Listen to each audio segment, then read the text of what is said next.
Macaulay education system को target करते हुए आजकल कई गपोड़े मिल जाएंगे, पर एक समय था जब संस्कृत में भविष्य पुराण लिख लॉर्ड मैकाले सहित अंग्रेजों की तारीफ पर तारीफ की जा रही थी।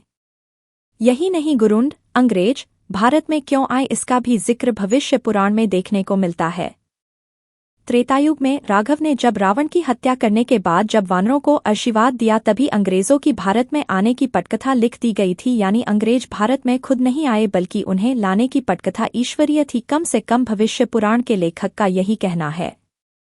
कलयुग में मलिच्छ गुरुंड विकट वंश विकट की पत्नी महारानी विक्टोरिया भारत में व्यापार करने आए थे। यही नहीं, भविष्य पुराण अंग्रेजों के तारीफ के पुल बांधते हुए कहता है कि वो ईसा मसीह को हृदय में रखने वाले गुरुंड सत्यव्रती, कामजीत, क्रोधरहित और सूर्यप्रायण भी थे। लेकिन एक गुरुंड मुरवाडिल बौद्धपंथी समर्थक हो गया, तब देवता नाराज हो गए और श्राप दे दिया कि वो नष्ट हो जाएगा, और शीघ्र ही वो बौद्धपंथी दुष्ट गुरुंड अपनी सेना सहित नष्ट हो गया।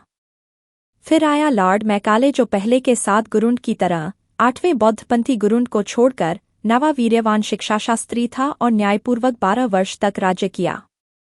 फिर 10वां लॉर्डल लॉर्ड वेवल को 32 साल धर्मपूर्वक राज करके स्वर्ग गया।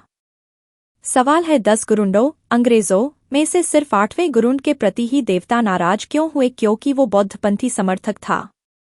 दूसरा सवाल यह है कि भविष्य पुराण के लेखक को सभी अंग्रेजों के साथ साथ लॉर्ड मैकाले न्यायपूर्ण लग रहा है, लेकिन उसे सिर्फ चिढ़ उससे ही क्यों है जो भारत में बुद्ध धर्म की बात कर रहा है या उसके पुरातत्व पर काम कर रहा था।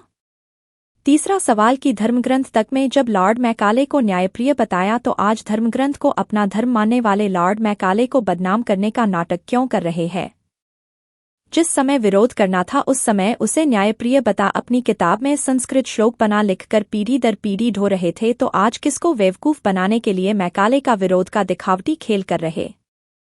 रेफरेंस भविष्य पुराण गीत प्रेस गोरखपुर। रेफरेंस संलग्न है, कुछ हिस्सा आप भी पढ़ लीजिए।